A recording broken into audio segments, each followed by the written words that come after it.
اعوذ باللہ من الشیطان الرجیم بسم اللہ الرحمن الرحیم ان اکرمکم عند اللہ اتقاکم صدق اللہ العظیم۔ اللہ تبارک و تعالی نے اپنی پیاری کتاب میں ارشاد فرمایا ان اکرمکم عند اللہ اتقاکم، بے شک اللہ تبارک و تعالی کے نزدیک تم میں سے عزت والا وہ ہے جو زیادہ متقی ہے، جو پرہیزگار ہے۔ اللہ تبارک و تعالی نے جو قوم قبیلے بنائے یہ تو ایک پہچان کے لیے بنائے۔ اگر کوئی چودھری ہے، کوئی راجہ ہے، کوئی مغل ہے، کوئی ارائی ہے، کسی بھی کاسٹ سے وہ تعلق رکھتا ہے تو یہ تو اللہ تبارک و تعالی نے ایک پہچان کے لیے یہ ایک سلسلہ بنایا ہے۔ باقی ہم نے یہ دیکھنا ہے کہ اللہ تبارک و تعالی کے ہاں کون سا بندہ زیادہ عزت کے لائق ہے۔ تو اللہ تبارک و تعالی کے ہاں عزت کے لائق وہی ہے جو زیادہ تقوی والا ہے۔ اللہ تبارک و تعالی انسان کی شکل و صورت کو نہیں دیکھتے، اللہ تبارک و تعالی قوم اور قبیلے کو نہیں دیکھتے کہ یہ راجہ ہے، یہ چودھری ہے، یہ مغل ہے، یہ ارائی ہے۔ اس چیز کو رب تعالیٰ تو نہیں دیکھتے۔ اللہ تبارک و تعالیٰ اگر دیکھتا ہے تو وہ بندے کا تقوی دیکھتا ہے، اس کے دل کے اندر خلوص کو دیکھتا ہے۔ رب تعالیٰ انسان کا دین دیکھتا ہے کہ اس کے اندر دین کتنا ہے، میرے بندے کے دل میں میرے نبی کی کتنی محبت ہے۔ تو اس وجہ سے ہمیں اس تعصب سے باہر آنا چاہیے۔ ہم نے اس نبی کا کلمہ پڑھا ہے، جب ہم نے اس نبی کا کلمہ پڑھا ہے تو سب ہم نبی علیہ الصلوۃ والسلام کے امتی ہیں۔ اگر کوئی پاکستان میں رہتا ہے، کوئی سعودیہ میں رہتا ہے، کوئی کشمیر میں رہتا ہے، جس جگہ بھی کوئی رہتا ہے، ہماری پہچان کیا ہے؟ لا الہ الا اللہ، کلمہ کی بنیاد ہے ہماری۔ تو ہم نے اس تعصب کو ختم کرنا ہے۔ اگر کوئی راجہ ہے تو وہ اپنی جگہ پہ راجہ ہے، اگر کوئی چودھری ہے تو وہ اپنی جگہ پہ چودھری ہے، ٹھیک ہے۔ اللہ تبارک و تعالیٰ ان چیزوں کو تو نہیں دیکھتا، یہ تو ہم نے یہ سلسلے بنائے ہوئے ہیں۔ آپ دیکھیں صحابہ کرام رضی اللہ تعالی عنہ، ان کی زندگیوں کو آپ دیکھیں۔ بلال رضی اللہ تعالی عنہ حبشے کا کالا غلام ہے، دیکھیں کالے بھی ہیں، پھر غلام بھی ہیں، پھر امیر نہیں غریب ہیں، لیکن دیکھیں جب انہوں نے دین کے لیے کام کیا، دین کے لیے محنتیں کی، امیہ بن خلف ان کو طرح طرح کی سزائیں دیتا تھا، گرم ریتوں کے اوپر ان کو لٹاتا تھا، لٹا کے کہتا تھا لات منات ان کو مانو، تو وہ کہتے تھے احد احد احد احد احد، اللہ ایک ہے، اللہ ایک ہے، اللہ ایک ہے۔ تو پھر بلال رضی اللہ تعالی عنہ کو رب نے انعام کیا دیا؟ حضور علیہ الصلوۃ والسلام جب جنت میں جانے لگے تو حضور علیہ الصلوۃ والسلام کو قدموں کی آہٹ سنائی دے رہی تھی۔ نبی علیہ الصلوۃ والسلام نے جبریل امین سے پوچھا، جبریل امین یہ بتائیے گا ہم سے پہلے جنت میں کون چلا گیا؟ یہ قدموں کی آہٹ جو سنائی دے رہی ہے یہ کس کی آوازیں ہیں؟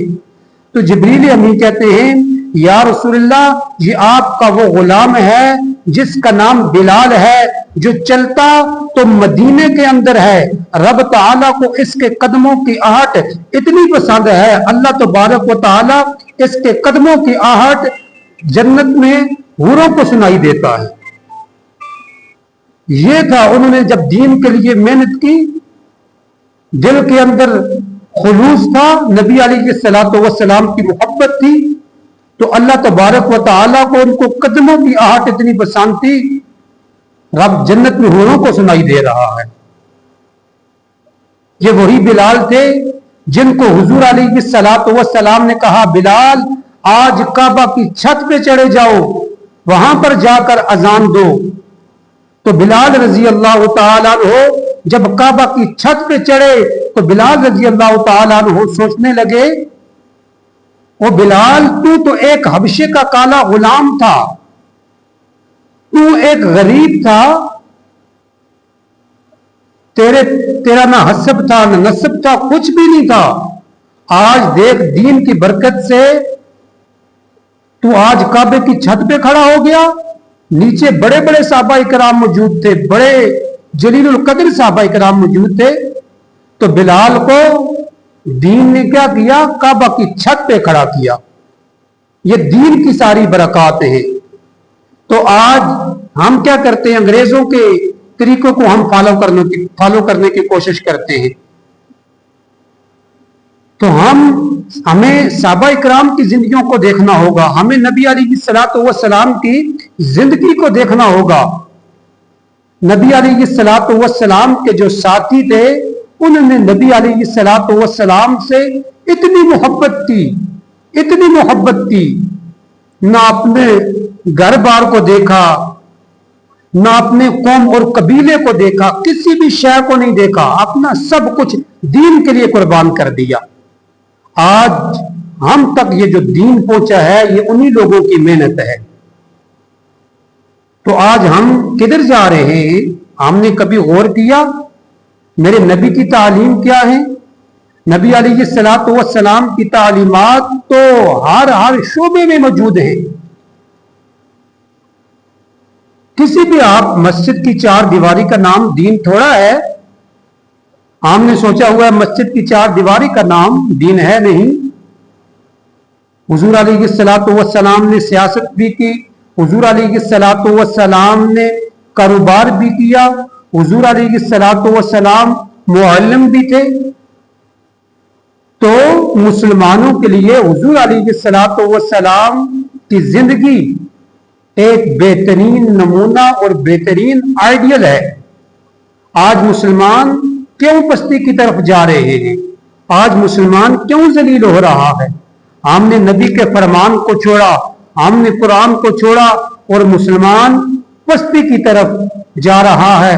علامہ اقبال مرحوم رحمت اللہ علیہ نے فرمایا تھا، کبھی اے نوجوان مسلم تدبر بھی کیا تو نے، وہ کیا گردوں تھا تو جس کا ٹوٹا ہوا ایک تارا، تجھے اس قوم نے پالا ہے آغوش محبت میں، ارے کچل ڈالا تھا جس نے پاؤں میں تاجے سرے دارا، ارے گدائی میں بھی وہ اللہ والے تھے غیور اتنے کہ منعم کو گدا کے ڈر سے بخشش کرنا تھا یارا، اگر چاہوں تو الفاظ کا نقشہ کھینچ کر رکھ دوں مگر تیرے تحیل سے فزوں تر ہے وہ نظارہ، ارے تجھے اپنے آبا سے کوئی نسبت ہو نہیں سکتی، ارے تو گفتار وہ کردار، ارے تو ثابت وہ سیارہ، ارے گواہ دی ہم نے جو اسلاف سے معراج پائی تھی، سوریہ سے زمین پر آسمان نے ہم کو دے مارا۔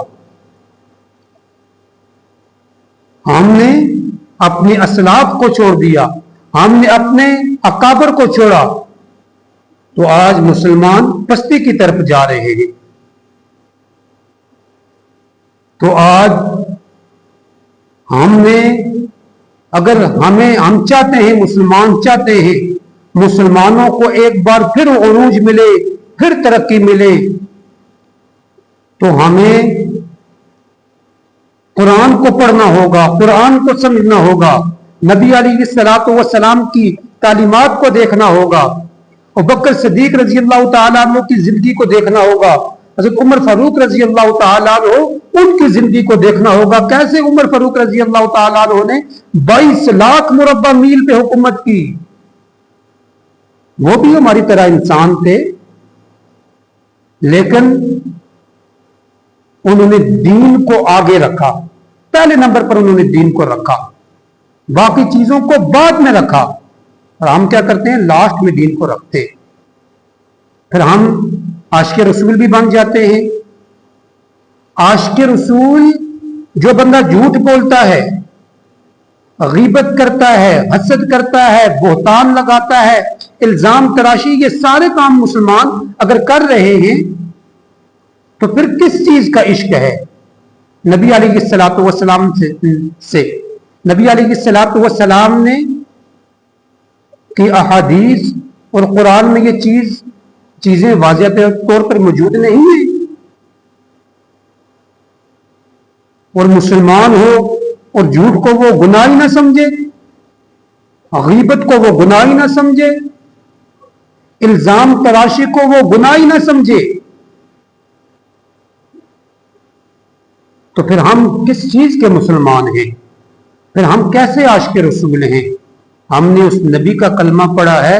جب نبی علیہ الصلوۃ والسلام کا ہم نے کلمہ پڑھا تو مسلمان کا معنی ہوتا ہے سر تسلیم خم کر دینا، اپنے سر کو جھکا لینا. جیسے شریعت نے کہا ہے اسی کے مطابق وہ چلے. ہم نے کبھی یہ غور کیا رب تعالیٰ کی کیا منشا ہے، کیا مرضی ہے؟ اس نے ہمیں پیدا کیا، پیدا کرنا ہمارا کوئی بیکار ہے؟ اللہ نے ویسے ہی ہمیں بیکار پیدا کر دیا؟ کوئی نہ کوئی مقصد تو تھا نا رب کا. وما خلقت الجن والانس الا لیعبدون، ہم نے جن و انس کو اپنی عبادت کے لیے پیدا کیا.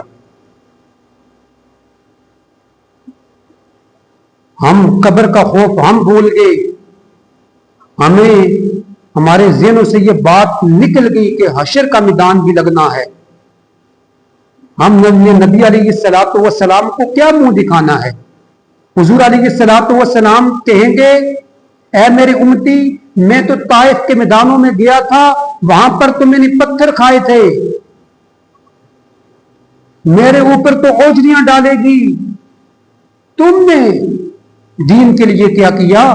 تم صرف نعرے ہی لگاتے رہے کہ ہم حسینی، ہم عاشق رسول. ہاں عاشق رسول غازی ممتاز قادری تھا، ہاں عاشق رسول غازی عبد القیوم تھا. یہ عاشق رسول تھے جنہوں نے کام کر کے دکھایا. تو پھر اللہ تبارک و تعالی نے ان کا نام زندہ رکھا یا نہیں رکھا؟ ہم کس چیز کے عاشق رسول ہیں؟ ہمارے کام وہ عاشقوں والے نہیں ہیں. پہلے ہم صحیح انسان بنے، پہلے انسانیت سب سے پہلے انسان بنے، پھر مسلمان بنے، مسلمان کے بعد مومن بنے، پھر مومن بندہ بنتا ہے، اس کے بعد جا کے عاشق رسول بنتا ہے. ابھی تو ہم کامل مومن بھی نہیں ہیں. میرے نبی علیہ الصلوۃ والسلام نے فرمایا لا یؤمن احدکم حتی اکون احب الیہ من والدہ وولدہ والناس اجمعین. تم میں سے کوئی شخص اس وقت تک کامل مومن ہو ہی نہیں سکتا جب تک وہ مجھ کو اپنے آپ سے، اپنے ماں باپ سے اور تمام دنیا سے، کل جہان سے مجھے زیادہ محبوب نہ سمجھے، مجھ سے زیادہ محبت نہ کرے. وہ شخص کامل مومن ہی نہیں ہو سکتا. کیا ہم نبی علیہ الصلوۃ والسلام کے فرمان کے مطابق ہم چل رہے ہیں؟ اگر ہم چل رہے ہیں تو واقعی ہم عاشق رسول ہیں. اگر ہم نبی علیہ الصلوۃ والسلام کے طریقے کے مطابق چل نہیں رہے تو پھر ہمارے دعوے ہیں. ہم دعویٰ کر سکتے ہیں کہ ہم عاشق رسول ہیں، ہم حسینی ہیں، ہمارے پاس دلیل نہیں ہے. عاشق وہ ہوتا ہے جب چلتا ہے لوگ کہیں کہ واقعی یہ عاشق رسول ہے. اس کا جو ہر طریقہ ہے وہ نبی علیہ الصلوۃ والسلام کی زندگی کے مطابق اس کا طریقہ ہے. اس کا اٹھنا بیٹھنا کھانا پینا ہر چیز دین کے مطابق ہے. ہم کوشش تو کریں دین کی طرف آئیں. رب ذوالجلال کی قسم اس دین کے اندر جو برکات ہیں اگر ہمیں وہ پتہ چل جائے، ہمیں اگر وہ پتہ چل جائیں، ہمارا ضمیر جاگ جائے، تو ہم یہ آج اس پرفتن دور کے اندر جتنی بھی فحاشی اور یانی ہو رہی ہے تو ہم اس سے فوراً باز آ جائیں. آج مسلمانوں کو پھر ایک بار نبی علیہ الصلوۃ والسلام کے دین کی طرف مڑنا پڑے گا، تب ہی اللہ تبارک و تعالی مسلمانوں کو عروج دے گا، بلندی دے گا، ترقی دے گا. یہ ہمارا ملک بنا ہے نظام مستقل اسلامی جمہوریہ پاکستان. یہ نام کا اسلامی جمہوریہ پاکستان، کاش اگر اس کے اندر نظام مصطفیٰ ہوتا تو پھر ہم دیکھتے کہ جتنے بھی آج مسائل پیش آ رہے ہیں وہ ہمیں مسائل پیش نہ آتے. لیکن افسوس سے یہ کہنا پڑتا ہے کہ آج ہم نے دین کو چھوڑ دیا، نبی علیہ الصلوۃ والسلام کے فرمان کو چھوڑ دیا. اللہ نے اس قوم کی حالت اس وقت تک نہیں بدلتا جب تک اس کو خود اپنے بدلنے کا خیال نہ آیا ہو. ان اللہ لا یغیر ما بقوم حتی یغیروا ما بانفسہم. جب ہم اپنے آپ کو خود نہیں بدلیں گے تو پھر ہمیں حکمران بھی ایسے ہی ملیں گے.